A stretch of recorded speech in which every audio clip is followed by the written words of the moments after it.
When we were, the movies made it pretty easy on us. Good guys, they were the guys wearing the white hats. The bad guys, they were the ones wearing the black hats. We knew exactly who to cheer for, who to root against, who was going to win, who was going to lose. Life was brilliantly, wonderfully simple. And then you grew up, and then you sort of start to figure out, you discover that neither hat belongs to someone else, that they're both hanging in our own closet, that we're both good guys and we're both bad guys, all in one human being. It's all amazing. The distinctions are never quite as easy as we want to make them out, even today, as we try to put different hats on different people to determine and differentiate who's on my team and who is not. But there's just something fascinating and romantic about the American frontier. It was this boundless and endless opportunity, but it was a lawless place. And in many places, law was absent. At the very least, it was very distant. Order and social order was extremely tenable and very, very, very fragile. Our survival depended on our ability to take care of ourselves, our own strength, our own courage, our own capability. If I was stronger than somebody else, I could go ahead and take whatever I wanted. I could do whatever I wanted. I could intimidate them. I could exploit them. I could be the guy wearing the black hat. Or I could choose not to. And that is where virtue begins. We oftentimes we have the wrong idea and conception of what virtue means because it does not mean being harmless. Being virtuous does not simply mean being nice. It does not mean being incapable of hurting others. That's not virtue. That's just weakness. Virtue isn't the ability to do wrong. Virtue is possessing the ability to do whatever you want, good or bad, and deciding and choosing to do what is right. There's a saying that I really love, and it's this: it's better to be a warrior in a garden than a gardener in a war. Put another way, become capable, become disciplined, become as dangerous as you can become. And then place all that strength under the control of your character. Friedrich Nietzsche warned that anyone who fights monsters should be careful not to become one, because power, it can change people. Strength will magnify what's already inside of you. If we're bitter, resentful human beings, power is going to make us more bitter and more resentful. If I'm selfish, power is going to make me more selfish.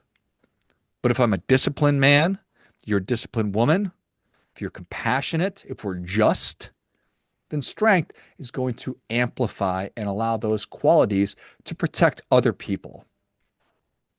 And then there's one of the most profound observations that's ever been written and was written by Solzhenitsyn. And he wrote that the line dividing good and evil cuts through the heart of every human being. Not between Democrat or Republican, not between Iran and the United States, not between Muslim and Jew or Protestant or Catholic or Mormon and name a different religion, not between the rich and the poor, through you and through me. And every day we decide which side of that line is going to get stronger. And here's what I find so interesting about this. Is that most of us secretly admire the hero because the hero could certainly become the villain. The sheriff knows how to use a gun. The soldier knows how to fight. The parent knows how to dominate a child. The executive knows how to exploit employees. The financial advisor knows how to manipulate a client, but they don't. Not because they can't, but because they won't. Because they choose to wear the white hat. And that's what a functioning society requires. Not millions of people who are too weak to do harm. Millions of people who are strong enough to do harm and choose not to.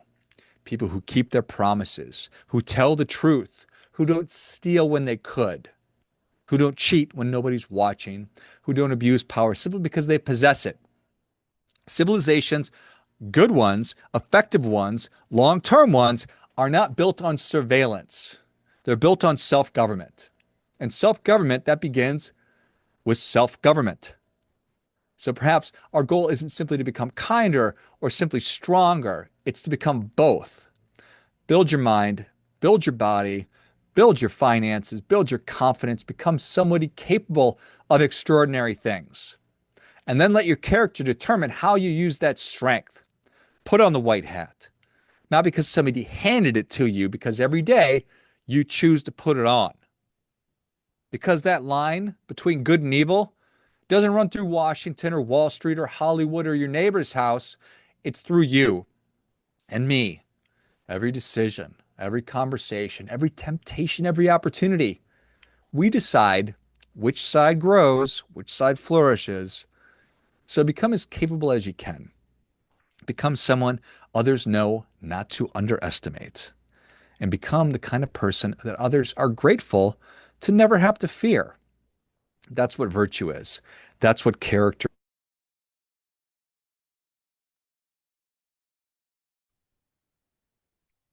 And that is what free people owe to one another. This idea, it's not just a line that we do our part by doing your best. You do your part by doing your best. That's what this is all about. That's what that's all about. It's making yourself as strong as you possibly can be. Make yourself capable of doing anything and then choosing to do what is right. To have strong character, to be a caring, compassionate person who's giving. Even if you wanted to, you could take whatever you wanted. And if we could do that, if each of us can do that, or get a little bit better at doing it, that's how it works again. Nobody's coming to save us. The sheriff is not going to come riding in. Clint Eastwood is not coming in. John Wayne, not coming in. Insert your favorite action hero, your favorite cowboy. He or she are not going to see him on the horizon. They are not coming to save us. The only person that's coming to save you is you. Do your part by doing your best.